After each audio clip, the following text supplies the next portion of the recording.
نہ وہاں کے املاک اور فصلوں کو تباہ کرتا ہے، نہ وہاں کے طبی مراکز کو تباہ کرتا ہے، نہ وہاں کے تعلیمی مراکز کو نشانہ بناتا ہے، حتیٰ کہ وہاں کے جانوروں اور پرندوں کی جان کو بھی اپنی جان سے زیادہ عزیز رکھتا ہے، کیونکہ پیغمبر انسانیت حضرت محمد مصطفیٰ صلی اللہ علیہ وسلم نے فرمایا تھا کہ جو شخص ایک چڑیا پر بھی رحم کرے گا تو اللہ تعالیٰ اس پر رحم فرمائے گا۔ اب موجودہ حالات کی طرف آ جاتے ہیں۔ گزشتہ ایک عشرے سے غزہ کے جو فلسطینی ہیں، جو مسلمان ہیں، ان پر اسرائیل کی وحشیانہ بمباری وہ مسلسل ہو رہی ہے۔ ہر طرف قیامت صغریٰ بپا ہے، جگہ جگہ رہائشی عمارتوں سے سیاہ دھوئیں کے بادل فضا میں بلند ہو رہے ہیں، فلک بوس عمارتیں اسرائیلی بموں اور میزائلوں سے زمین بوس ہو رہی ہیں۔ غزہ کی 13 منزلہ عمارتیں وہ آنے واحد میں ملبے کا ڈھیر بنا دی گئی ہیں۔ اسرائیلی وحشت اور سفاکی کا اندازہ اس بات سے لگایا جا سکتا ہے کہ میڈیا اور صحافتی مراکز اور ان کے دفاتر کو بھی میزائل حملوں سے تباہ کر دیا گیا ہے تاکہ دنیا کو اس بربریت سے بے خبر رکھا جا سکے۔ حتیٰ کہ طبی مراکز کو بھی نشانہ بنایا گیا ہے، ہاسپٹلز، تاکہ فلسطینی مسلمانوں کو علاج معالجے کی سہولت بھی میسر نہ آ سکے۔ اور حالیہ اسرائیلی حملے کا یہ سبب کیا بنا کہ رمضان المبارک کے آخری عشرے میں یہودیوں نے یروشلم کے قریب قدیم شیخ جراح کے علاقے میں وہاں کے کئی زمانوں سے سکونت پذیر فلسطینیوں کو ان کے گھروں سے بے دخل کر کے وہاں اپنا قبضہ جمانا چاہا، مگر فلسطینیوں نے شدید مزاحمت کی، جس کا سبق سکھانے کے لیے غزہ کے نہتے اور محصور شہریوں پر اسرائیل کی طرف سے فضائی بمباری اور ٹینکوں اور توپوں کے ذریعے گولہ باری کی گئی۔ اور پھر وہاں رمضان المبارک کے مہینے میں جب فلسطینی مسلمانوں کی ایک بہت بڑی تعداد وہ بیت المقدس میں عبادت کے لیے جمع ہوتی، چونکہ مکہ المکرمہ جو ہے وہ جہاں خانہ خدا ہے، اور پھر مدینہ المنورہ جہاں روضہ رسول صلی اللہ علیہ وسلم ہے، اس کے بعد مسجد اقصیٰ مسلمانوں کے لیے تیسرا بڑا مقدس مقام ہے، جسے مسلمانوں کا قبلہ اول ہونے کا بھی شرف حاصل ہے۔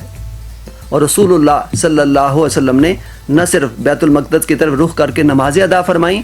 بلکہ معراج کی رات اسی مسجد میں تمام انبیاء کرام کی امامت کا بھی فریضہ سر انجام دیا تھا۔ یہی وجہ ہے کہ مسلمانوں کے لیے انتہائی مقدس مقام ہے، جس کا تعلق براہ راست اللہ تعالیٰ کے ساتھ بھی ہے اور اللہ کے پیارے رسول صلی اللہ علیہ وسلم کے ساتھ بھی ہے، اور تمام انبیاء کرام کے ساتھ بھی ہے۔ ان کے وہاں مزارات ہیں، مقدس مقامات ہیں۔ اب ماہ رمضان المبارک کی مقدس ترین رات لیلۃ القدر کے موقع پر اس وقت تقریباً 75,000 فلسطینی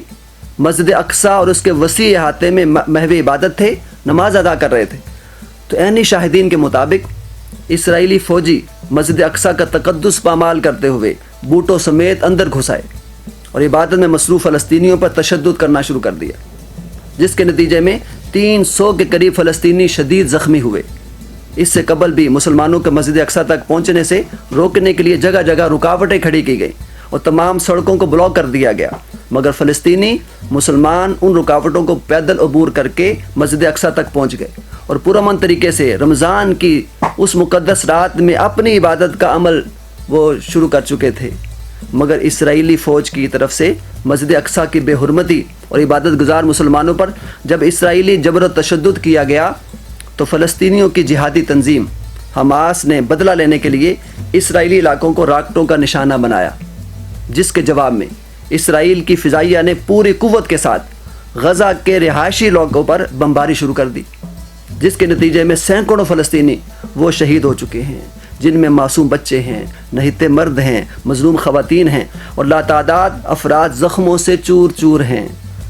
اور طبی امداد کے وہ منتظر ہیں، اور ہسپتال بھر چکے ہیں۔ ہر طرف آہو بکا اور چیخو پکار ہے۔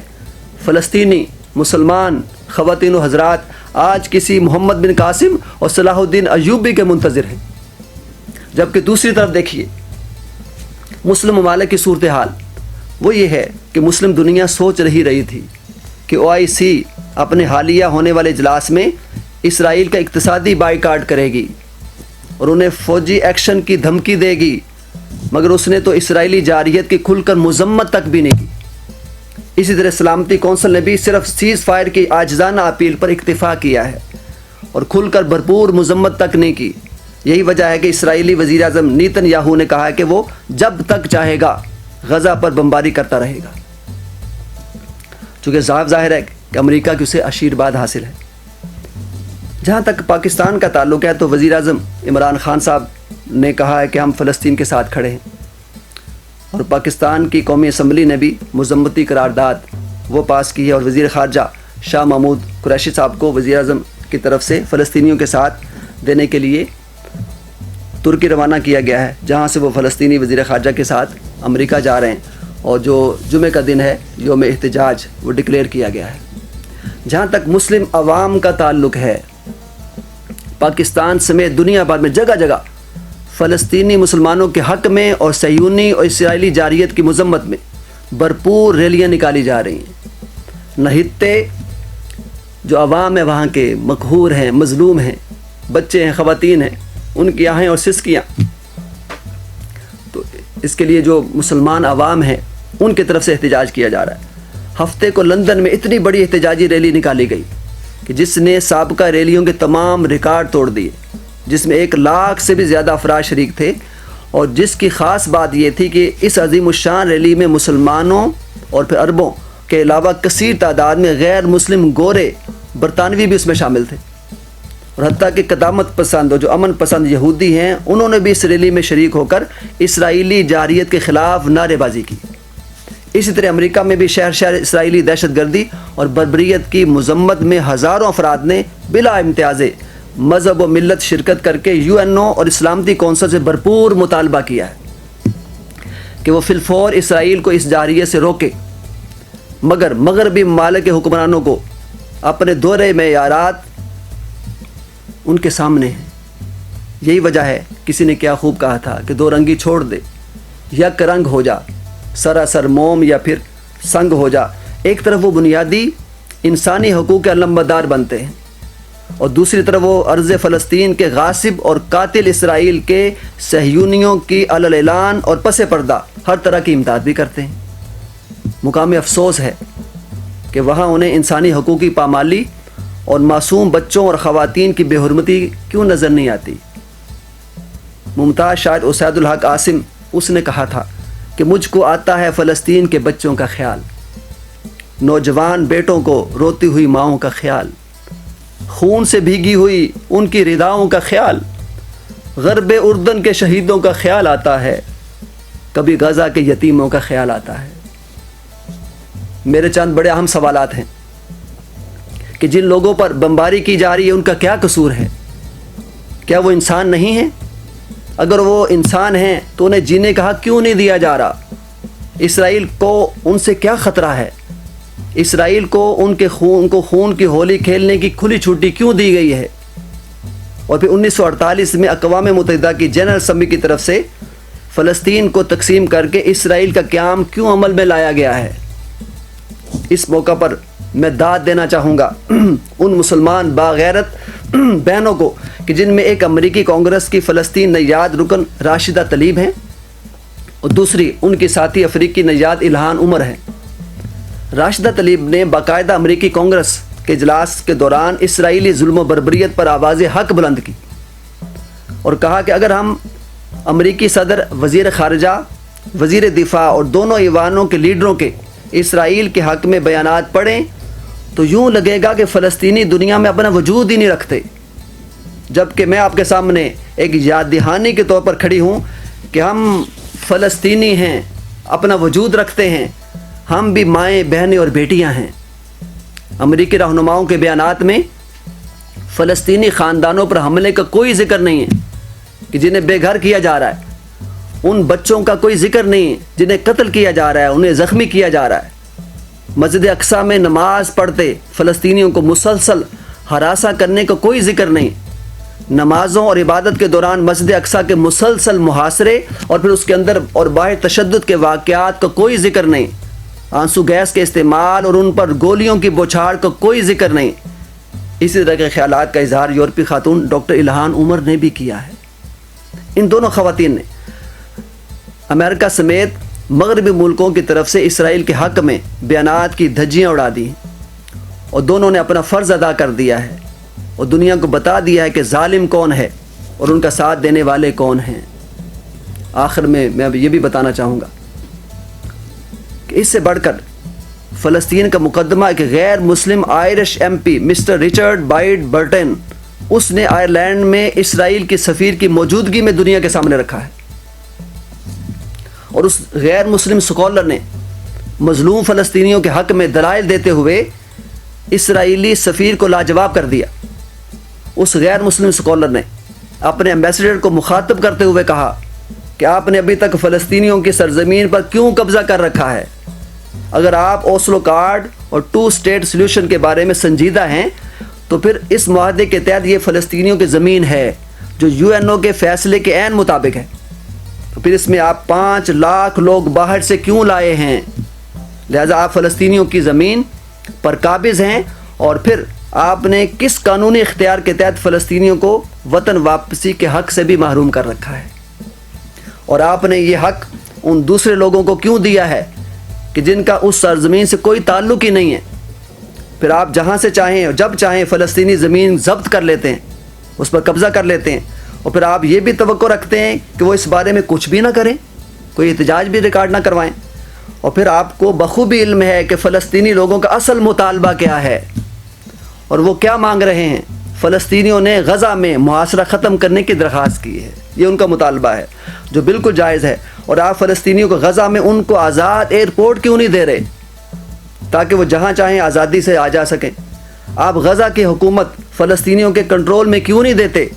تاکہ وہ خود اپنے مسائل کو حل کریں؟ انہیں صاف پانی کی ضرورت ہے، انہیں تعلیم کی ضرورت ہے، انہیں ادویات کی ضرورت ہے، انہیں امن و امان کی ضرورت ہے، جس میں سب سے بڑی رکاوٹ آپ خود ہیں۔ بڑی اہم بات ہے، یہ بات کسی مسلم اسکالر نے نہیں کہی، غیر مسلم اسکالر وہ تجزیہ کر رہا ہے، اور آئرش غیر مسلم اسکالر کا یہ تجزیہ آج عالم دنیا کو سوچنے پر یہ مجبور کر رہا ہے کہ جس نے گریٹر اسرائیل بنانے جیسے اقدامات اور پالیسیوں کی کلی کھول کر رکھ دی ہے، جس سے روز روشن کی طرح عیاں ہو جاتا ہے کہ کون حق پر ہے کون حق پر نہیں ہے۔ اب مسلمانوں کو سوچنا ہوگا کہ جب تک وہ اتفاق اور اتحاد سے اور مل کر کفر کا مقابلہ نہیں کرتے، اسرائیل کا مقابلہ نہیں کرتے اور ان کی دہشت گردی کا مقابلہ نہیں کرتے، تو تمہاری داستان تک بھی نہ ہوگی داستانوں میں۔ اور دوسرا، عالم دنیا کے لیڈروں کو بھی سوچنا ہوگا کہ سارے انسان ہیں، سب کو جینے کا حق ہے۔ کشمیر کے مسلمان بھی انسان ہیں، انڈیا کی طرف سے وہاں بربریت کی جا رہی ہے۔ فلسطین کے مسلمان وہ بھی انسان ہیں، اسرائیل کی طرف سے وہاں بربریت کی جا رہی ہے، تو ان کو کس نے روکنا ہے؟ تو جو چیمپئن بنتے ہیں، لمبردار ہیں انسانیت کے، ان کو چاہیے اور UN کو بھی چاہیے کہ فوری طور پر جنگ بندی کرائے اور آئندہ کے لیے بھی مستقل بنیادوں پر اس کا حل کیا جائے، تاکہ جو انسانی قدریں ہیں وہ پامال نہ ہوں اور بچوں کی بے حرمتی نہ ہو، خواتین کی بے حرمتی نہ ہو۔ اللہ تعالیٰ مقبوضہ کشمیر کی بھی حفاظت فرمائے اور فلسطین کی بھی حفاظت فرمائے، اور جو ظالم لوگ ہیں ان کو کیفر کردار تک پہنچائے۔ وما علینا الا البلاغ۔